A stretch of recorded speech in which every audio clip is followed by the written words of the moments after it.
أذكار الصباح أذكار الصباح أذكار الصباح أعوذ بالله من الشيطان الرجيم.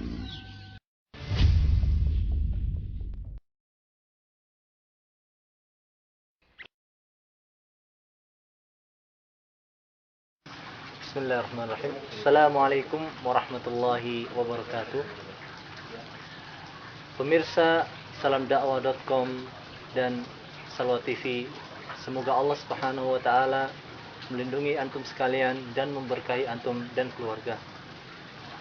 Pada kesempatan kali ini di daerah Cijeruk, alhamdulillah kita bisa berjumpa kembali dan bertatap muka dengan guru kita Al-Ustaz Badrus Salam hafizahullah ta'ala. Dan pada kesempatan kali ini insyaallah kita akan membahas suatu materi yang penting bagi para pemuda dan pemudi, khususnya bagi kaum muslimin, yaitu berkenaan dengan trik untuk mencari jodoh. Nah, langsung saja untuk persingkat waktu, kita akan langsung berbincang-bincang dengan Ustaz Badrus Salam hafizahullah ta'ala mengenai trik tersebut. Al-Ustaz, sebagaimana yang telah kita ketahui bersama, zaman sekarang ini cara untuk mencari jodoh itu bermacam-macam, Ustaz. Nah, menurut antum sendiri, berdasarkan kajian yang antum dapatkan, bagaimana cara yang paling tepat untuk mencari jodoh, triknya? Alhamdulillah, wassalatu wassalamu ala rasulillah nabiyina Muhammadin wa alihi wa sahbihi wa man wala. Asyhadu an la ilaha illallah wahdahu la syarikalah wa asyhadu anna Muhammadan abdu wa rasuluhu, amma ba'd. Memang ya, di zaman sekarang orang berbagai macam trik untuk mencari jodoh yang kita lihat di masyarakat kita. Terlebih banyak sekali hal-hal yang menyimpang dari syariat, apalagi yang disebut dengan pacaran. Tentu itu perkara yang tidak disyariatkan di dalam Islam. Mencari jodoh di dalam Islam itu adalah yaitu dengan cara berusaha kita untuk mencarikan jodoh yang tepat buat kita.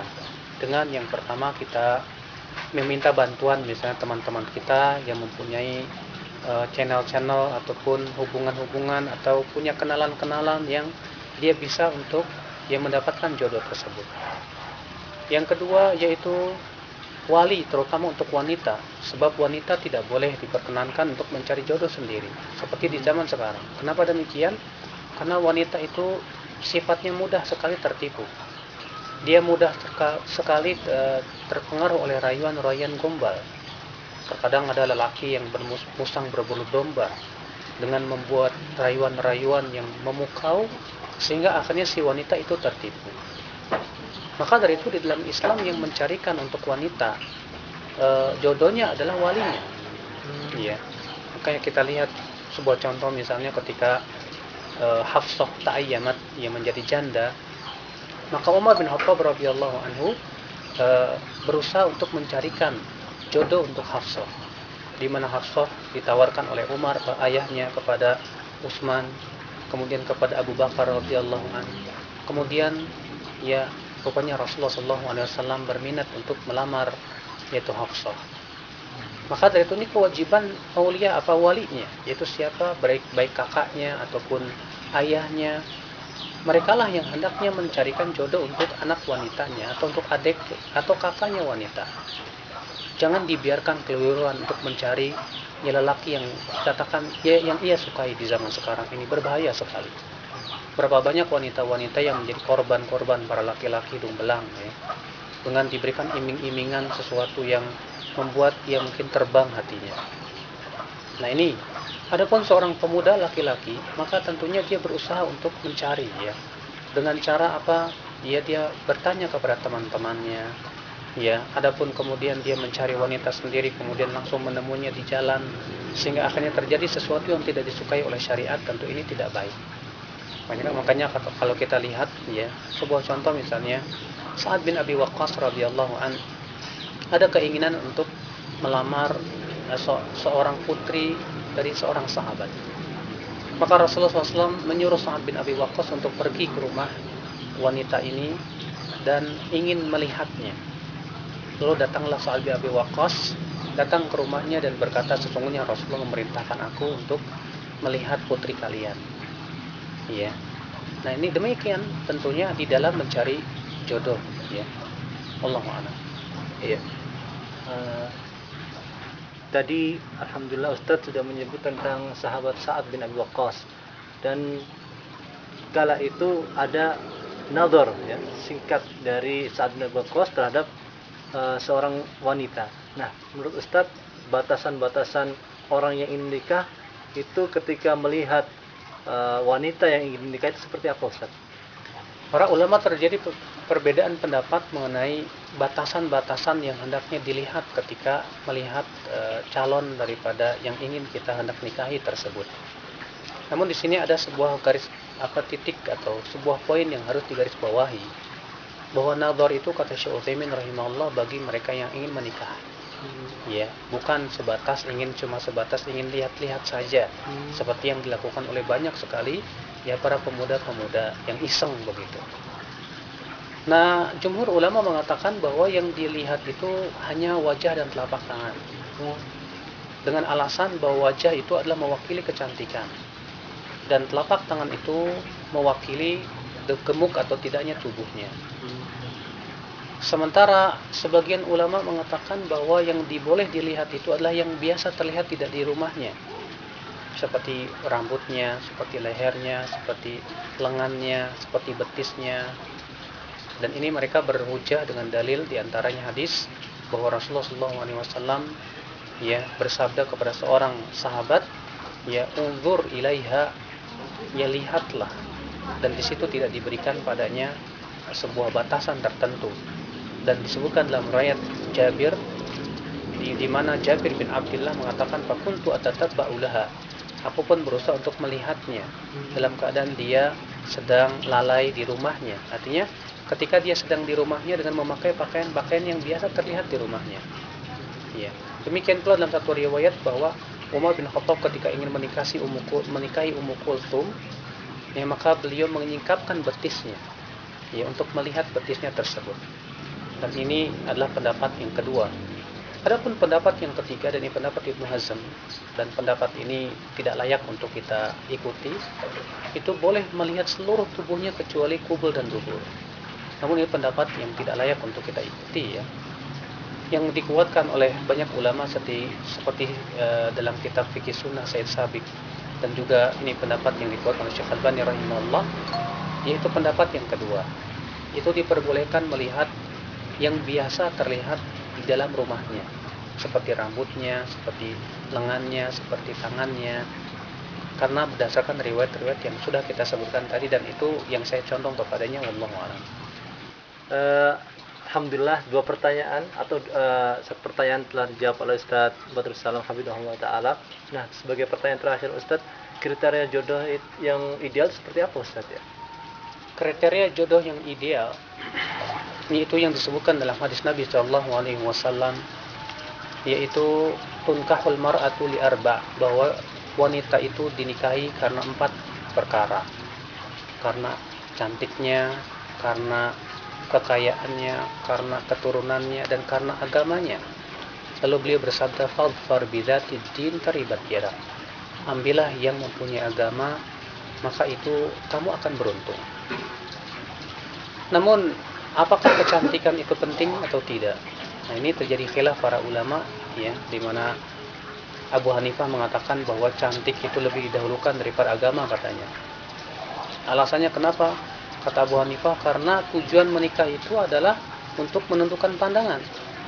Nah, kalau istri kita jelek, bagaimana Pak pandangan kita akan tertunduk, kata Abu Hanifah. Yang kedua, kalau masalah agama, kata Abu Hanifah, bisa kita didik dia menjadi salihah. Tapi kalau dia ternyata ya jelek, bagaimana kita akan mendidik dia supaya dia cantik? Atas dasar itu, kata Abu Hanifah, ya saya lebih milih cantik dulu, baru kemudian agama. Sementara jumhur mengatakan tidak, karena Rasulullah mengatakan fadfar bidzatid din taribat yadak. Namun tentunya, ya, kalau kita bisa mendapatkan 4 kriteria 4 ini lebih bagus. Ya, kalau kita dapatnya cuma 3, alhamdulillah. Kita dapat 2, cantik dan agama, masya Allah, alhamdulillah. Kalau kita cuma dapat 1 juga alhamdulillah. Maka semua itu tentunya kita berusaha untuk, ya, tujuan kita menikah adalah dalam rangka menegakkan agama Allah Subhanahu wa taala, bukan sebatas untuk memuaskan syahwat kita tentunya. Ya. Jadi yang pertama adalah berusaha kita cari wanita yang salehah, yang baik akhlaknya. Sebab ya kebaikan akhlak itu nanti akan terasa sekali dalam rumah tangga. Ya. Kecantikan akan pudar, tapi akhlak yang baik tidak akan pudar insyaallah. Kemudian yang kedua yang hendaknya kita cari, ya, kriteria yang kedua yaitu seorang wanita yang afifah, yang menjaga dirinya. Wanita-wanita yang salihah. Sebagaimana sabda Rasulullah SAW, "Ad-dunya mata'un wa khairu mata'iha al-mar'atu salihah." Dunia itu adalah perhiasan, dan sebaik-baiknya perhiasan itu adalah wanita yang salihah. Seorang wanita pun berusaha untuk mencarilah laki-laki yang saleh. Namun terjadi khilaf para ulama, apakah kufu itu adalah merupakan syarat di dalam menikah atau tidak? Misalnya, kalau wanitanya kaya, laki-lakinya miskin, bagaimana? Atau wanitanya misalnya seorang yang mempunyai darah bangsawan, sementara laki-lakinya ya dia mempunyai keturunan rendahan misalnya. Nah, ini terjadi khilaf para ulama apakah itu merupakan syarat atau bukan. Yang sahih wallahu alam tidak termasuk syarat hal demikian itu, karena berapa banyak dalam riwayat disebutkan ya sahabat yang menikahi wanita Quraisyah, Quraisy, ya, padahal Quraisy adalah merupakan keturunan yang sangat mulia sekali. Yang kedua juga, ya, Imam Malik mengatakan bahwa kufu yang paling kufu adalah masalah ilmu dan ketakwaan dalam masalah agama, dan itu yang paling penting sekali. Maka dari itulah motivasi kita di dalam menikah, dalam mencari jodoh, yaitu bagaimana supaya kita bisa mendapatkan pasangan yang bisa membantu kita untuk mentaati Allah, yang bisa membantu kita untuk bertakwa kepada Allah Subhanahu wa taala. Ya. Dari itulah para pemuda sekalian, para pemudi, jadikan motivasi kita yang seperti ini. Yang sampai kemudian motivasi kita hanya sebatas syahwat dan syahwat saja. Wallahu a'lam. Ustaz tadi menyebutkan tentang wanita, seorang laki-laki yang memilih wanita calon istri. Bagaimana dengan calon istri? Apakah sama ketika dia ingin memilih calon suaminya, kriteria 4 tersebut harus ada atau? Iya, tidak ada bedanya. Tidak ada bedanya. Yang terpenting adalah bagi si wanita tersebut, yang pertama, ketika ia melihat si wanita laki-laki tersebut tidak seret di hatinya, mungkin karena fisiknya yang kurang, dia punya hak untuk menolaknya. Makanya Rasulullah SAW yang mengatakan dan al-bikr tusta'marul yatimah. Seorang perawan, seorang gadis itu harus dimintai persetujuannya. Kalau dia setuju, silahkan. Kalau tidak setuju, tidak boleh dipaksa dalam Islam. Bahkan ada seorang wanita datang kepada Rasulullah mengadukan dan dia bahwasanya ayahnya memaksa dia untuk menikah dengan seseorang. Lalu Rasulullah memberikan kepada wanita tersebut, ya, pilihan antara membatalkan pernikahan atau tidak. Dan itu hadisnya adalah ada dalam Sunan Abu Dawud. Ini semua menunjukkan bahwa seorang wanita pun punya hak untuk memilih. Ya, kalau memang dia tidak seret karena fisiknya yang kurang, walaupun orangnya soleh, tapi terkadang fisiknya kurang, terkadang itu akan berpengaruh dalam rumah tangga. Sebuah contoh saja dalam sebuah hadis, ya, bahwa ada seorang wanita datang kepada Rasul dan berkata, "Ya Rasulullah, suamiku aku tidak cela dalam masalah agamanya, akan tetapi aku tidak suka, aku takut berbuat kufur dalam Islam." Rupanya gara-garanya suaminya fisiknya paling buruk di antara yang lainnya. Nah, itu juga tidak masalah kalau memang ternyata yang seorang wanita menolak karena fisiknya yang dia tidak suka misalnya. Lalu bagaimana dengan hadis? Misalnya ada suatu hadis dikatakan apabila ada orang yang telah diketahui akhlaknya dan agamanya, maka jangan ditolak, sebab kalau ditolak akan menimbulkan fitnah yang besar. Itu kalau si wanita tersebut ataupun si walinya tersebut menolak dengan tanpa alasan yang syar'i. Adapun kalau dia misalnya menolak dengan alasan yang syar'i yang diperbolehkan dalam agama, tentu tidak termasuk dalam hadis tersebut. Ya. Kadang berapa banyak wali misalnya menolak karena si ikhwan ini kere, si ikhwan ini misalnya tidak punya pekerjaan tetap, dan yang lainnya dari alasan-alasan yang sangat tidak syar'i sekali.